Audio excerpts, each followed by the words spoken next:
I drive a lot of new cars, and while I love new cars, and I genuinely do, my heart lies with old cars. That's why you might notice I'm standing in front of a 1969 Pontiac Firebird. Readers of Hooniverse will note this is a familiar Firebird. It's my friend Tom's Firebird, which you've seen on the website. Today, he gave me the keys to it, and we're gonna drive it, and I'm gonna explain why old cars rule.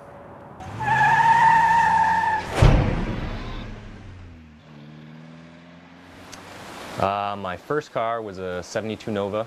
It was a 307. I shared it with my sister. It was 225 bucks. Then I had a 77 Camaro.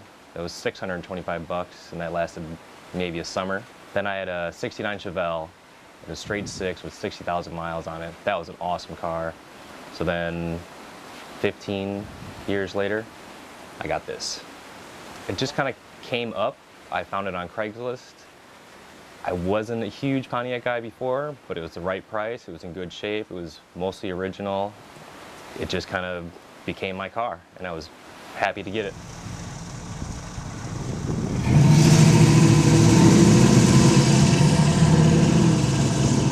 So you've heard from the owner. You know a little bit why he bought this car. I'm going to tell you a little bit about what it's like to drive one. This isn't so much a video about a Firebird. It just happens to be the car that we're using to explain why driving an old car is awesome. There's so much more feel going on, not necessarily in terms of handling, just in everything. The car shakes when it idles. The car rattles in your hands. There's extra noises from the windows, and those sound like bad things, but they're not. They're great things. They give this car character. To go straight, I have to turn the wheel to the side a little bit. The speedometer's not working. When you slot it into gear, it chunks forward, though a Nissan GTR does that too, but for different reasons. There's so much going on here that you have to be focused on driving the car. You can't just stare into a camera all the time unless you're coming to a red light.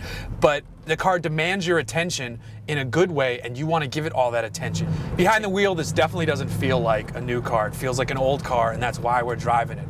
We've got a 350 under the hood, which probably made close to 300 horsepower new, probably makes 250 now, hopefully.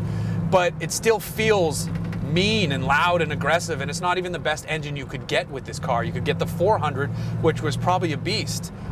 Another great part of a classic car is the interior. There's a lot more attention to design details on a car like this. You've got the cool Pontiac logos, you've got the Firebird logo. Unfortunately, the previous owner hacked the dash up to put in an aftermarket radio, which, if you're listening at home, do not do that. Just find a place to hide a modern radio, keep the original unit in there. It just looks way better. But there are some good aftermarket gauges in here so that you know what's going on. We've got a tack mounted on the column. We've got our oil and a few other things down here for quick information so that you know what's going on with the car. One thing I don't know, how fast I'm going. The speedo doesn't work. Who cares? You're not gonna be going that fast in this car anyway. The fuel gauge works. It's got a brand new gas tank, and it's got personality on the interior. Now, I couldn't talk about an old car if I didn't talk about some of the negative aspects of driving one of these. They do exist. Things break. Things broke on us today on this car. I hit the e-brake while I was stopped for coffee, just because you never know. And then when I went to put the e-brake off, I thought you'd do that by pushing it all the way down. All that does is snap the e-brake cable because there's a handle release. So I broke Tom's e-brake cable. Sorry, Tom. I'll buy you a couple beers. You know, I like the wheels, I like the tires. I want to redo the brakes, the suspension. I'd like to do front disc brakes, and the GM, they have a cop brake, factory cop brakes for that. I'd like to get that in the rear, and then whole new suspension underneath.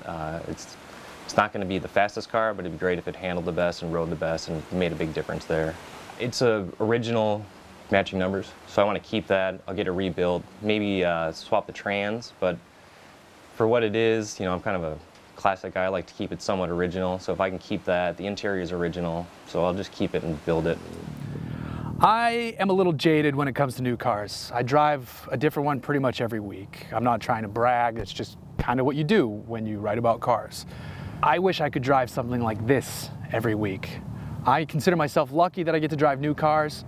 Tom's the real lucky one because he has a classic car sitting in his driveway that he gets to drive whenever he wants. And I'm envious of that. This car It's not in the best shape.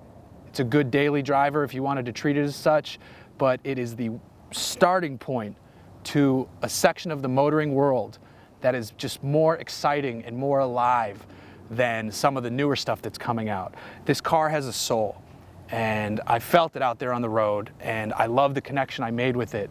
And I'm gonna enjoy bringing it back to Tom, but I'm gonna be sad when I hand the keys back.